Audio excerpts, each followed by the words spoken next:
All right, you guys.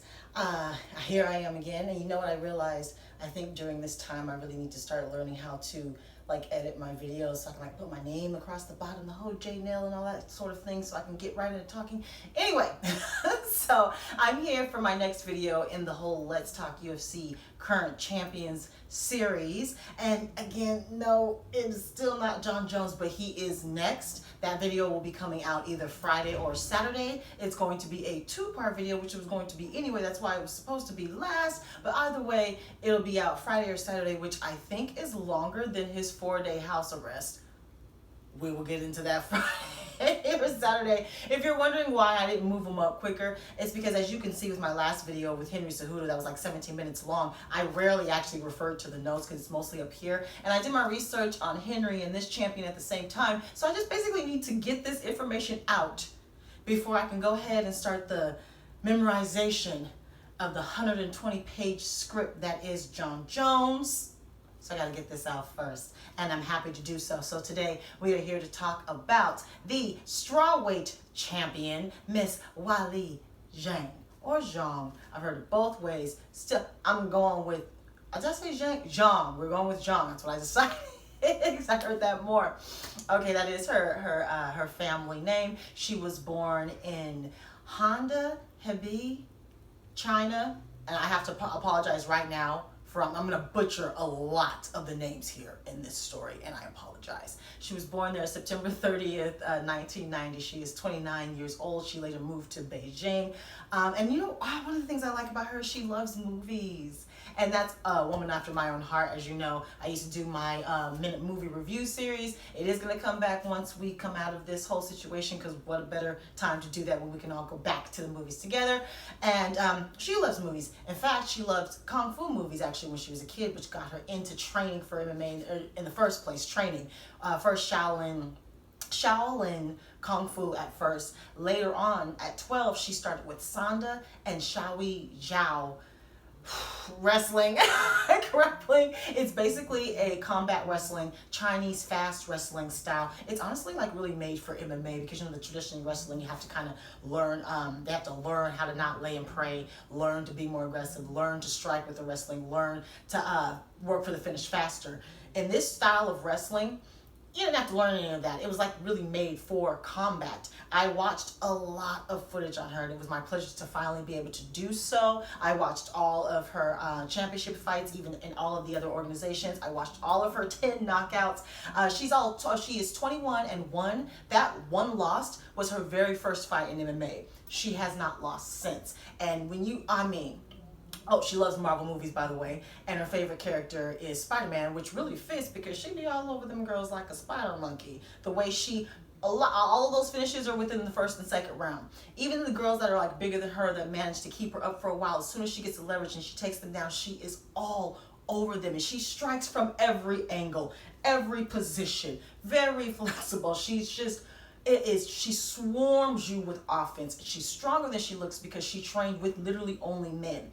And in her culture where she was at, it was disrespectful to take it easy on her because she was a female. So the men would train with her all out like she was a man. And they kind of had that old school like Brazilian way of training where they would train like they fight. So she got beat up. She actually has gone through several back injuries. She's had a lot of injuries that made her quit for a while from training altogether. So she's actually that's why she's so strong. That's why she's so powerful, because she's been pushed like she was a dude this entire time. So at 12, of course, she also started Brazilian Jiu-Jitsu. She is currently a purple belt in Brazilian Jiu-Jitsu. Now, back to the movies. Like I said, I love that she is so into movies. I myself, during this time, do not watch all 8 Saw movies in 2 days. I mean, I've literally been hit with flashes and images while driving, in the store, while running, trying to sleep. Like, I don't know why I watched all of them. I've seen them all before, but when they came out, not all in a row like that, I was tripping. Don't do that. So anyway, back to the movies. Her first taste of MMA, she actually followed Donnie Donnie Yen, which is a Hong Kong action star that she liked. He was in a movie called Flashpoint that really kind of was her first introduction to MMA. And after that, she, of course, got a hold of Miss Ronda Rousey. She's one of the many, many women who was inspired by Ronda Rousey to do something that, in her words, not mine, in her words, where she's at in her culture, women weren't seen in that type of light as far as strength is concerned. They weren't supposed to be strong in that way, physical in that way. And so she saw Ronda Rousey as a real inspiration to be the type of woman that she felt like she was, but was pressured to not be. Again, these are her words, not mine. So she got inspired by Ronda Rousey. Now she had her. I'm sorry. Here, I got to refer to the notes, mostly in my head, but got to refer to the notes. So she actually. Okay, so I'm really still trying to find Pedro Jordao, by the way, is her Brazilian jiu-jitsu coach. He is a highly regarded jiu-jitsu coach, by the way. Also, I'm trying to get the facts on whether or not she really had these 3 fights in 1 year like that. To get her first belt in 2017, she became the Kunlun champion in May of 2017. And then apparently in just July of 2017, she became the top FC champion, strawweight champion as well. And then apparently she had a fight in between.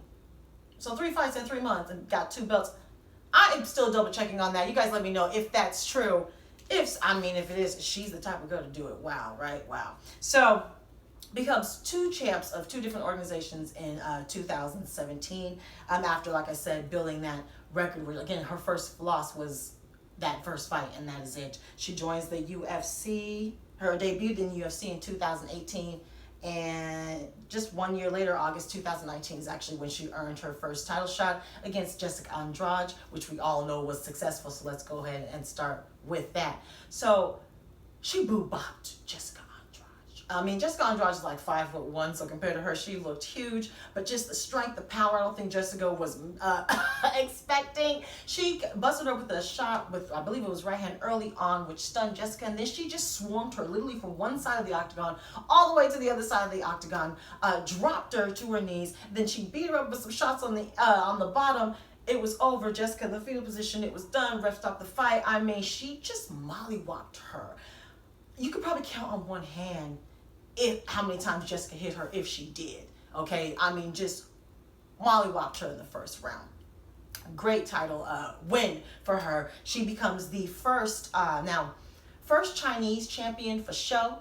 I also saw like first East Asian champion. I think that they're being that specific because you have like Benson Henderson, who is half Korean, but he was born in America. You also have like Lyoto Machida, who's half Japanese. And so I don't know if that's why they're being like the East Asian, but anyway, she's definitely the first Chinese champion. And one of the things I like about that, as you know, I like it when women break records that men are also up for. So there are far more Chinese male wrestlers male fighters in the UFC. There are far more that are ranked. They've gotten more title shots. They've been there years longer than her. And I like how she comes in and in a year and is like, you know what? Don't worry, guys. I'll go ahead and break down that door. You know. So that's just, I love when women break records that both men and women are in line for. So she is the first Chinese champion for show. We're going to have to do a little bit more research on that whole East Asian. I don't know why they're being so specific there. Anyway, I don't know how they break that down. So we fast forward here into the last fight that we actually just saw. Fight of the night, candidate for fight of the year already, candidate for best female strawweight title fight ever. All of that against, she successfully defended her belt in a split decision against Joanna Jędrzejczyk. And the fight could have been a draw. If you look at the strike counts on the stats, Joanna landed more to the body with the kicks, but she obviously landed more to the face, and obviously she landed more. And I don't know who went back and forth more. That was probably identical. This was a back and forth brawl where they both went at it for the entire 25 minutes, and they both, like we all know Joanna with the Frankenstein forehead, and I'm not cracking jokes. That's just an accurate description of what her forehead looked like. Frankenstein forehead with the blood and the oh my gosh, and the red and the her hairline. I was like, wait, that Carol. And then even with Weili herself, I'm looking at her post speech with Joe Rogan, and I was like, why does she look so old? And I was like, oh, her whole face is swollen. So both of them got put on mandatory, I believe it was 60-day, no train, no action, no fight. Y'all can't do anything, medical suspensions after it. It was, thank you so much for giving us that type of fight. One thing that this fight did tell me about Weili, she's smaller than I realized. I was thinking, oh, maybe there would be a super fight between her and Valentina if she can get some more wins together, things like that. Nah, I'm not so sure. If Joanna gave her that many fits, I think Valentina would beat her up. But we'll see what happens in the next few years and see what can happen with this division, which is extremely competitive. She does not want an immediate rematch with Joanna. I'm not mad at her at that because, you know, we have the fight between Jessica Andrade and Rose Namajunas coming up. So she'll probably get the winner of that. I'm for throwing different opponents at her. Let's see what she's got. I am very excited to see what future Weili Zhang has to give us. And I know I got one more. Oh, in that year. Oh, see, this is why I'm also questioning that 2017 year. Because on top of getting the 2 belts in 3 months, with apparently a fight in between, she also had 4 kickboxing fights that year of 2017, which she went 2-2. If that all of that is true, and I'll come back and comment on this, this girl, I mean, she's a robot. She is fantastic. So yeah, 4 kickboxing fights in that year of 2017 as well. And it looks like, oh, and then finally, you know, she had those visa problems trying to get here, trying to fight here. She's only had 3 fights in the States. The ex-presidential candidate Tulsi Gabbard actually had a big hand in putting pressure on the State Department to actually get her visa. So also she was given an honorary crown and lei from Tulsi Gabbard in Hawaii in a ceremony. So that's a nice little fun fact there. And yeah, I think that's it. Yeah. So yeah, that is my conclusion of my not so deep dive on Miss Weili Zhang. And I actually, like I said, I got to watch a lot of her. You got to watch her footage. I watched all 10 knockouts. Yeah, you have to see it. She's got knockouts with the knees, swarming girls, ground and pound, blood. She's got ones where she knocks them out cold. Like, you've got to watch the highlight reel on Weili Zhang. It's incredible. So check her out. Give me any information I might have left out that you find is notable. Any future, what you think she should do next. Again, she does not want a rematch. What do you think should happen there? That division is stacked. Yeah, let me know what you think of Miss Weili Zhang, and follow me on Facebook, Twitter, and Instagram. I'm on Snapchat. Talk to me, take care. Subscribe, like, talk to me, take care, and goodbye.